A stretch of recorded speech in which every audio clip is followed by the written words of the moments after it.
make sure that we wait for the next victim for ZANU PF. Clearly, Joyce Mugula has been a victim. Mugabe is a victim. The turn we are waiting for is when Mugabe chooses to expel himself. If he doesn't, help him. So that is our preoccupation. That's a better preoccupation. We remain very much alert and alive to any passes that we get said by the President, Professor Dr. In fact, we have no doubt that we need more. Our war veterans need some accommodation. They are now seeing the same direction as ourselves, and we want to embrace them. Thank you very much.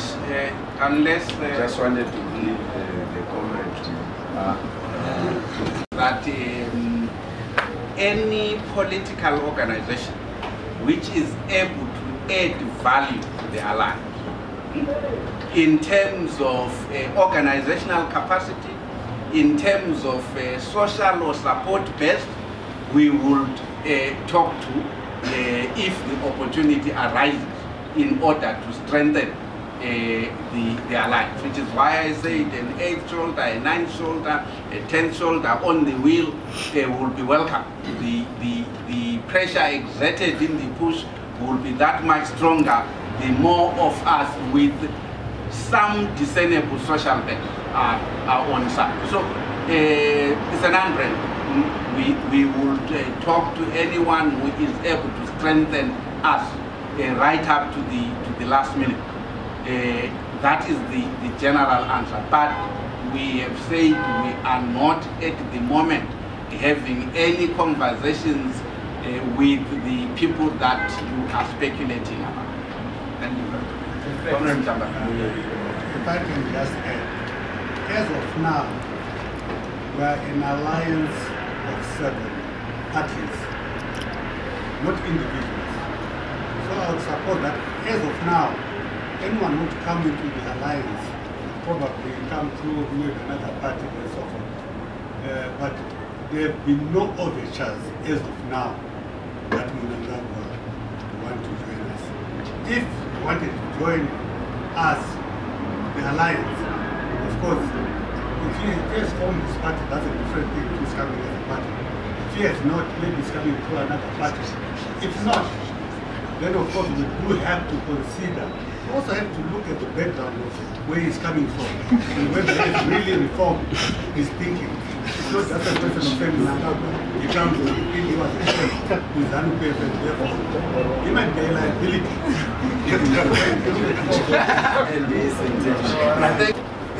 Thank you very much, Comrade Chiwai. Good afternoon, ladies and gentlemen.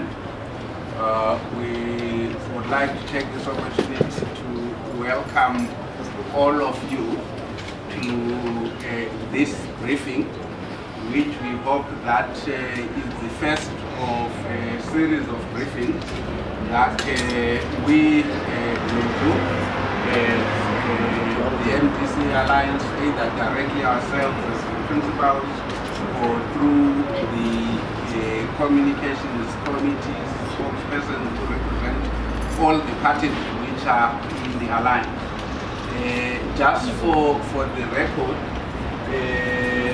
with me today is President Ntambara. On my far left is one of our principals in the alliance.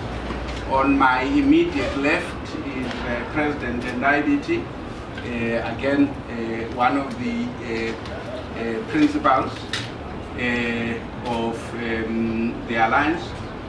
President Garivume next to me on my right, one of the principals again.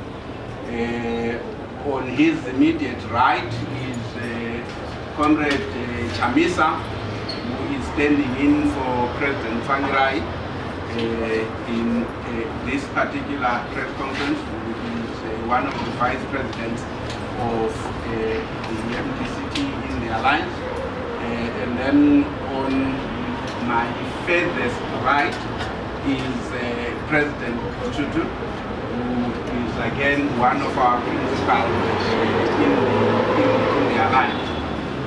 So these are the leaders who are with me today and who will assist in fielding any questions that you might have after my brief statement on behalf of the alliance. We called you today so that we can have a conversation on the crisis that faces our nation. We are in a grave and deep crisis, a crisis with a multiplicity of manifestations. We have the economic crisis, which basically is exemplified by a whole range of economic issues.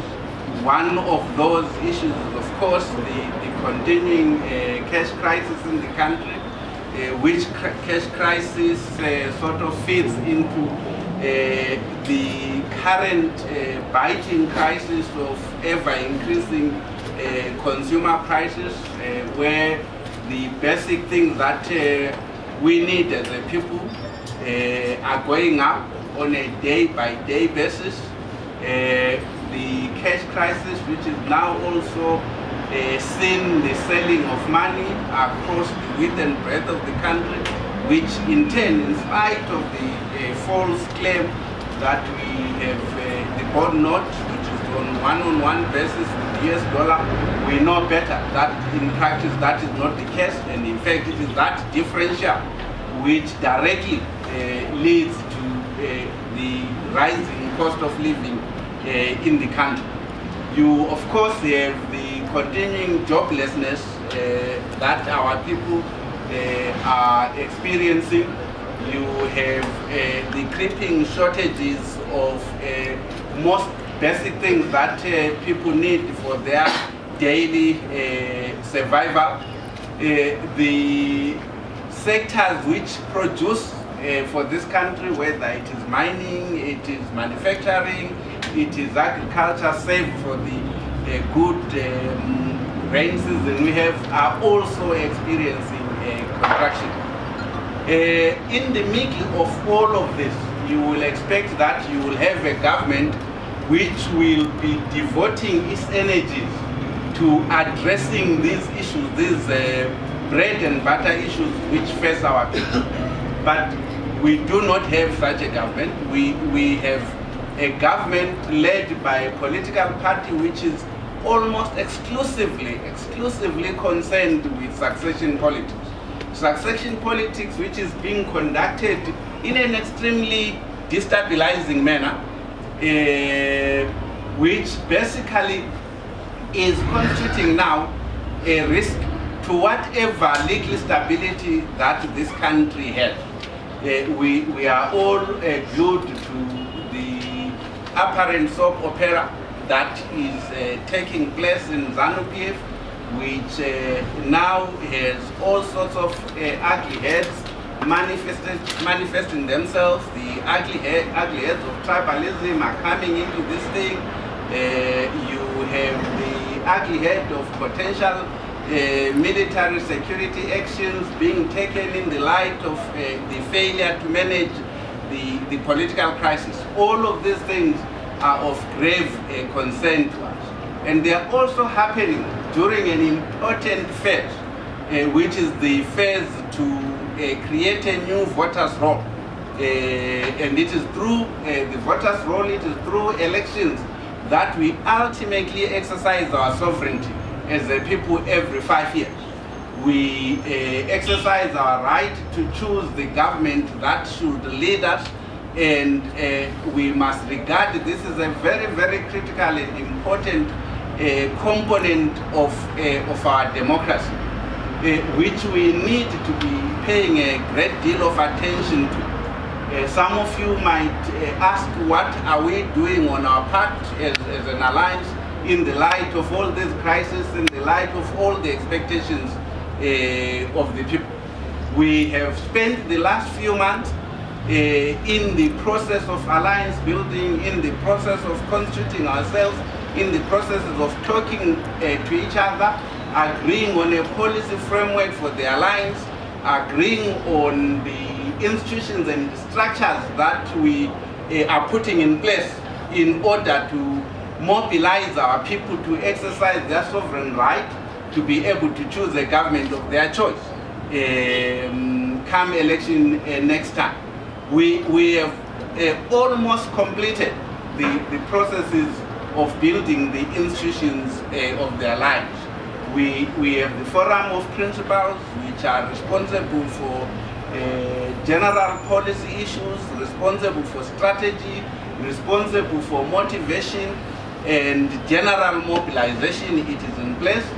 We have now 13 operational committees on fundraising, on communications, on mobilizing, on elections, legal, women, youth, people living with disabilities and so forth and so on, which are now in place and have been working over the last 2 weeks so that they can ultimately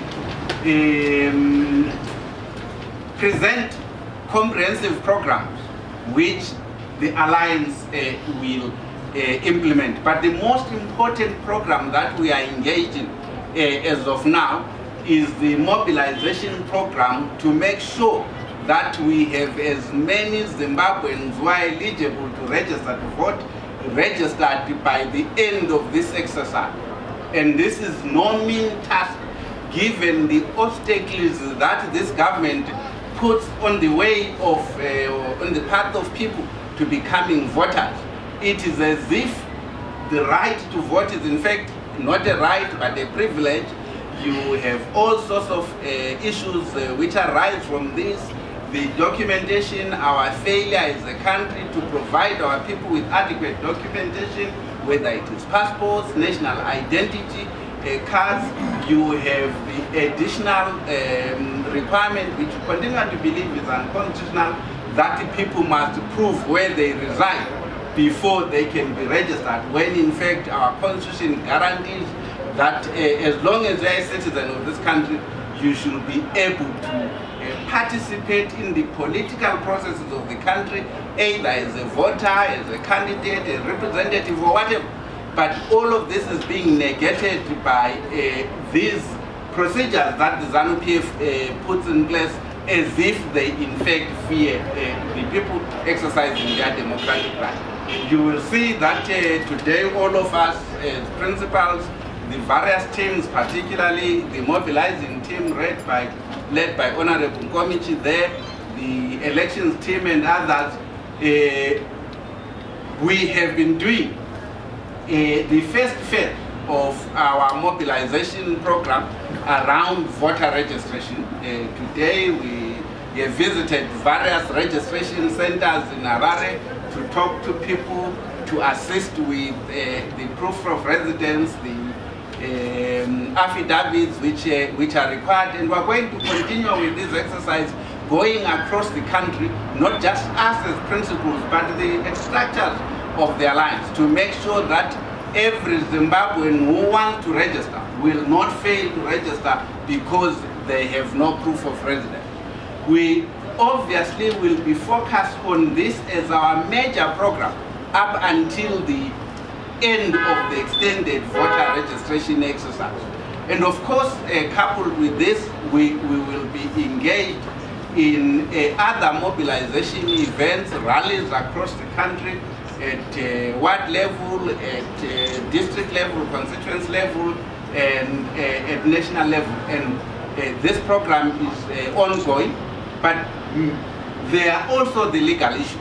The legal issues around this voter registration exercise, where we have a special committee dealing with that, the Legal and Elections Committee, which is dealing with the issues of engaging ZEC on how we can move towards removing some of these obstacles as quickly as possible, if not removing them altogether, ameliorating them. For instance, by making sure that the ZEC registration officers across the country are appointed as commissioners of oath, so that they can commission these affidavits in situ at every place where people require assistance to prove this, some of these things. So these are some of the things that we have been doing.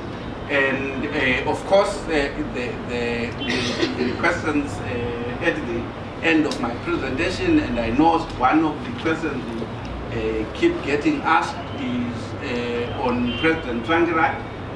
President Tsvangirai is recovering well, and we continue to wish him a speedy recovery. We continue to hope that sooner rather than later he will join us in all of this. For these and other stories, visit our website www.263chat.com. Follow us on Twitter @263chat and like our Facebook page 263chat.